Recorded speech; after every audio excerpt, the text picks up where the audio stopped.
ยมาหายเป็นแล้วคือเลซ่าค่ะกะลีนี่สินไหวแท้ตอนแรกได้เราไปเมืองถือออกมาไหวเลยเอาปลานิลบ่กินปลานิลลายเด้อเป็นมันเด้อบ่มาได้กินค่ะเรานี่กินดุได้เป็นมันได้กินปลานิลได้ยินเขาเว้าเนาะเขาว่ากินปลานิลได้ลูกยากว่าซั่นบูหานเพิ่นน่ะเว้าความจะได้มีจะได้ลูกกินปลานิลดุๆเธอพ่อใหญ่เกิ้งเนี่ยกินยังเป็นมันอย่างงี้แต่เขาเว้าเนาะเฮาก็ไม่รู้จักคือกันสวัสดีสบายดีพี่น้องเปิดภาพเปิดบรรยากาศมากะเห็นเพิ่นเฮ็ดอยู่เฮ็ดกินปก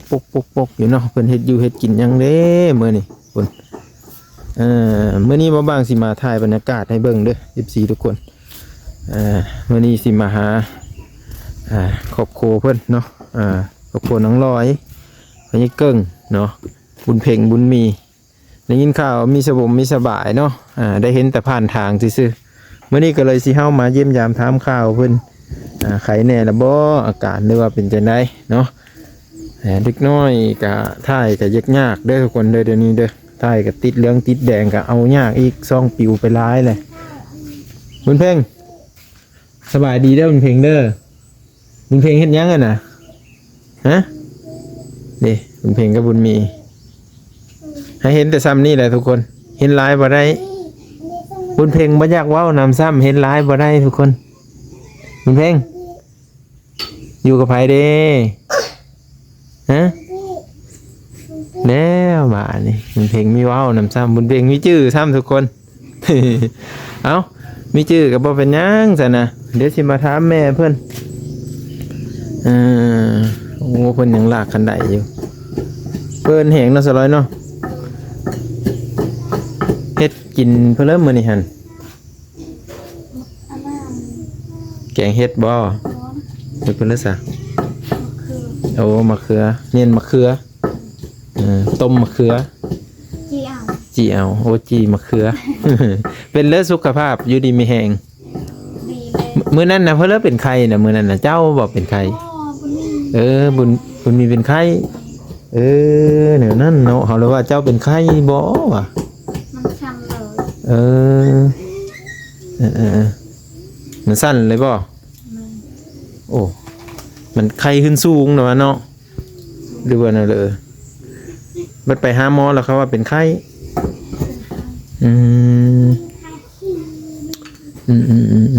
คุณเพ่งมาพี่ไว้มาพี่ที่ถามนี่นะเมื่อเลิกเขาเห็นนะได้แล้วว่าปึมมาฮะแต่ไปไหนแล้วแม่มานี่บุญมีเด้แม่บุญมีต้อนรับดีบุญมียิ้มเปื่อยหมอเจาะโทรศัพท์เอ้ยมาหายเป็นแล้วคือเลซ่าค่ะกะลีนี่ซีมว่านโอ้ซีมเมืองเพราะว่าไปเจอแล้วฮะไปเป้าเอาให้ได้คือไปเพื่อว่าพ่อเกิงโอ้ลูกพ่อเกิงหม้อเอาเราเป็นหม้อคือกันบ่โพเจ้ากะ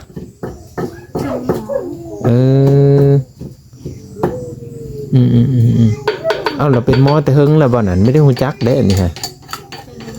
ป้าตัวเป็นหม้อเป่าขนเหมือนสิบ่โอ้เพิ่นได้อันโทเป็นหม้อทุกคนกะหม้อทางไสยศาสตร์บ่เอิ้นเอาคือบุญมีเป็นไข้เป็นหนาวนี่เพิ่นก็เป่าเพื่อได้คือกันบ่หรือแนวเลยได้คือกัน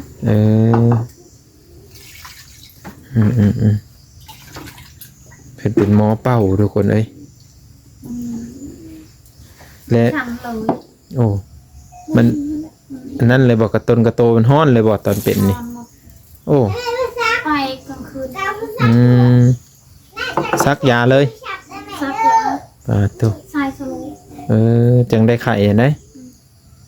เขาก็ได้ยินแต่ข้าวเขาก็เบิ่งไม่คักซ้ำดอกก็เลยว่าเอ้าไปถามก่อนว่าเพื่อเลยเป็นไข้เป็นหนาวแท้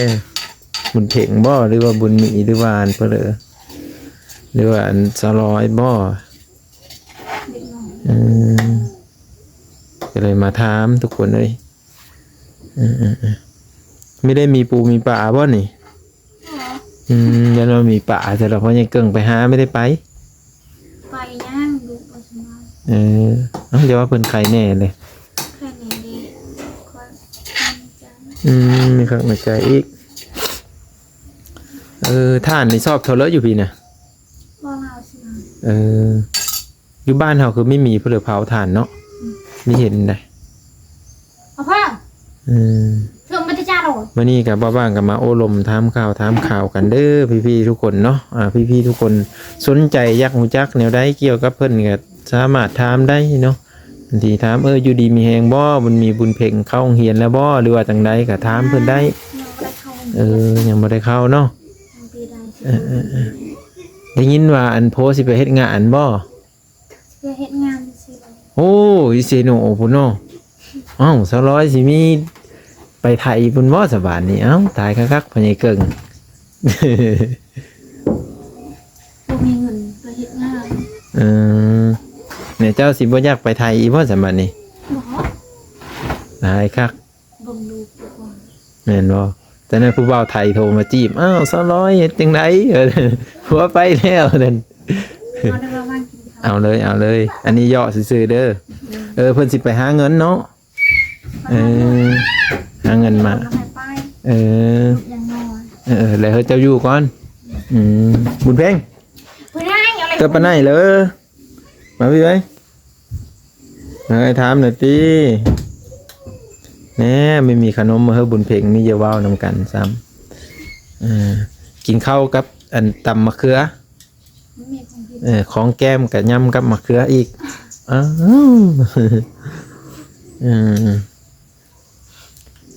ง่ายแล้วน้องหมูเจ้าก็ได้เล่งให้มันอ้อลูเลยบ่นี่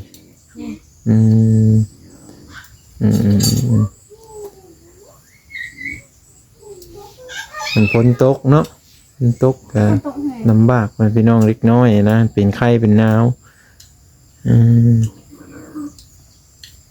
กลับไปสิแหละดนๆจึงได้เข้ามาเท่านึงพี่ๆทุกคนเนาะเพิ่นเฮาอันบ้างเข้ามาก็คือเพิ่นบ่สบายนี่แหละก็เลยเข้ามาถามเนาะเข้ามาเยี่ยมยามถามข่าวเพิ่นเนาะอย่าว่าบ้านเฮามีท่านซะดอกหาซื้ออยู่แต่บ่มีท่านบ้านเฮาเด้อว่า เกือบปะบ่มีกัน เฮ็ดเลยว่านั้น มันสั่นแท้ แล้วฮู้จักแนวเฮ็ดอยู่บ่ เดี๋ยวจักไปหมอ มีแต่ว่านั่นเลยสิไปโรงหมอโดยด่วนมีแม่นเป็นแต่กลางเว้นพุ่นนะ บ่ได้เป็นกลางวันหันมันวิน กลางเว้นนั่นแม่นบ่ตอนสิเจ้าไปเป่าฮะ ค่อยไปฟัง มื้อนั้นได้ก็มื้อนั้นแหละว่ากลางคืนมื้อนั้นแหละว่ะแล้วกลางคืนแล้วเพิ่นเป็นเนาะ เป็นเลย มันหาย มันให้แบบอันนั้นเลย มันไม่อยากลอง หรือว่าไปลิ้นแข้งพ้นบ่จังเป็นอาการ แต่คุดที่รอกันนั่นฮะ มื้อนั้นก็แดดเนี่ยได้มื้อน่ะเนาะ เรียกแห่ง เพิ่นไปนำแม่เพิ่นทุกคนเลย บัวคอยไปตูนมาตอนนี้เดือดมากมันก็ มาพี่นุ่งทรงไว้บุญเพ่งนุ่งทรงให้น้องนะนะบุญเพ่งคนจบเอ้ยบุญเพ่งนุ่งเป็นอยู่บ่ส่งให้น้องนะฮะจ๊ะเอ อย่าถ่ายเล็กน้อยให้เบิ่งอยู่ทุกคนแต่ว่ามันย่านมันติดแดงแน่ก็เลยบ่กล้าจ๊ะเอ้ยเนาะ ระหว่างกับย่านติดแดงเนาะใส่ธงไปโรงเรียนนะฮะคุณเพลงในธงงามมาดีแล้วนี่ลืมสบายดีป้าลุงเลยมั้ยจ้านี่สวัสดีป้าลุงนี่แหละก็บอกกล้าถ่ายบันไดยันติดแดงมาแล้วมันยากนะพี่ทุกคนน่าจะเข้าใจเนาะตัวนี้ก็ได้ฮะติดแด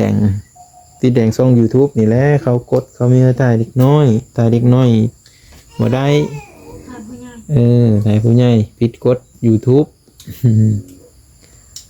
ก็เลยตามกฎตามระเบียบเพิ่นนั่นแหละพ่อแม่พี่น้องเอ้ยเนาะจ๊ะเอ๋หนึ่งซองให้น้องไว้บุญเพ็ง ไป กัน มาส่งมาเยี่ยมห้อง บุญเพ็งก็นุ่งเสื้ออย่างให้ใหญ่ๆจังสิได้ถ่ายได้ บุญเพ็งเมื่อเริ่มเปิดโรงเรียนนะอย่ามาฮู้ซ้ำ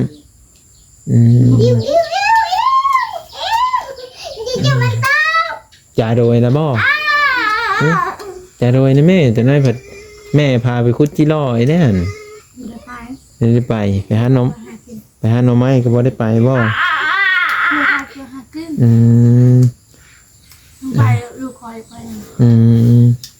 เยี่ยมมาถึงมา อืมเห็นอยู่บ้านสายฟ้ากับหน่อไม้หลายทุกคนหน่อไม้ไล่หน่อไม้บกน่ะนะคิดจะไปอยู่หักเส้นทางนี่นะทุกคนมันยากอย่างนี้จังมือสิพาเบ้านงไปหาเพิ่นดูสวัสดีครับป้าลุงไว้นี่บนเพลงใหญ่เลยเด้อทุกคนเด้อเราเป็นสาวเลยเด้อเราหูจักเอาน้องหูจักปีหน้าก็หูจักนึ่งข้าวแล้วมาแต่องเหียนน้องเพลงเนาะปีนี้ก็เริ่มเอาน้องแล้วเนาะเอาน้องซอยแม่เฮ็ดอยู่เฮ็ดกินได้แล้วปีหน้าก็ตักน้ำดังไฟได้แล้วเพิ่นก็ไปพูดข้างได้ เอิ้นป้าลุงกินข้าวน้ำไหนกินข้าวนำบุญเพลงเด้อว่าสิ ว่า บุญเพลงได้เพื่อกินข้าวหันเบาเบานะตี้ เคยไปเอาอันนั้น ไปเอาเลย มะเขือ มาเพื่อ ไปเอามะเขือมาเนียนบ่มาตำบ่ กินแล้วเขาจะให้ ไปเอาอยู่เสื้อแหละพาไปเอานะตี้อยู่โซนเหมือนหรือบ่ เมื่อวานนี้เห็นบุญเพลงเอิญหมูบ่เรือจังได้เลยบุญเพลงบ่เอิญหมูน่ะ แม่ มาไล่โง่ได้ยินเสียงบุญเพลงบุญเพลงไล่หมูบ่เอิญหาก็มีขาน ได้ยินบ่เสียงรถเมื่อวานนี้ นี่ ตอนแรก นอนหมดแหละ โอ้ยนอนไหวแท้ตอนแรกได้ เราไปเมืองไปเมืองถือเอามา ไหวเลยเอาปลานินบ่กินปลานินหลายเด้อเป็นมันเด้อ บอกว่าจะกินอะไรกิน นี่กินดุเด้เป็นมันได้กินปลานินได้ยินเขาเว้าเนาะเขาว่ากินปลานินน่ะได้ลูกยากว่าซั่น อะไร บูหานเพิ่นน่ะเว้า ความไม่จะอะไร มีจะได้ลูกกินปลานินดุๆเธอพญายเกิ้งเนี่ยกินเนี่ยเป็นมัน อย่างนี้แต่เขาเว้าเนาะเฮาก็ไม่รู้จักคือกันเอากินข้าวกินปลาง่ายไหวๆบนเพลงไปโรงเรียนมั่วได้คือตัวเอง แม่นวันที่1 ที่ 2บ่เมื่อเดือนนี้ติเตรียมไว้แล้วบ่เสื้อขาวซักไว้แล้วบ่ ชักเลย เสื้อขาวสิ้นมันจะทำไมเนี่ย มีซักก็เอามาตากพ้นไว้นี่มันก็สะอาดคือกันนั่นแหละหอนยำกู้กับกู้ แล้ว เตรียมไว้เด้อถงทรงเสื้อบ่ซะหนังสือก็แอบไว้แหละเฮียนไว้แหละเข้าไปเพิ่นก็ถามแหละกอไก่ขอไข่หั่น มาเป็ดมาเป็นลืมมาแล้วแม่นบ่เขียนได้อ่านออกเขียนเป็น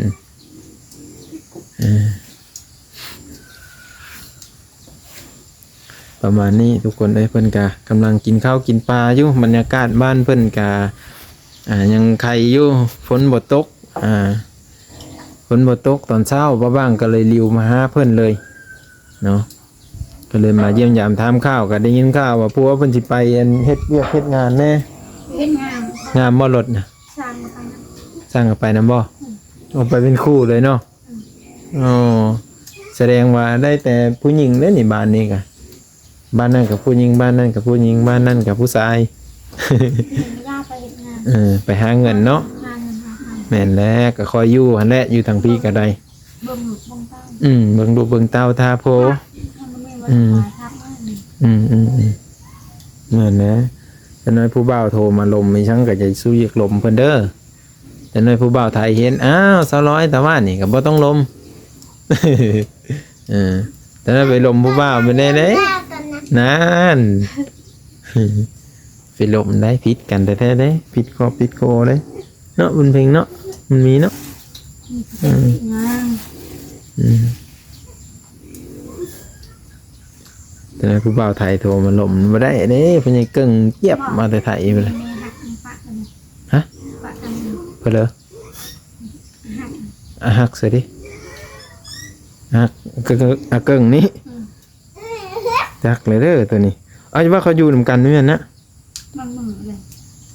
หักบ่ หัก หักซักไอ้บ่มีซักด้วยซะ หมอกันมือเลยยังมาได้เตะ มีซักกับมือ แม่ มีหักกับมือเอาเมียหักมันได้ลูกผู้หนึงเลยดิ โมเมนโมเมนนะฮัก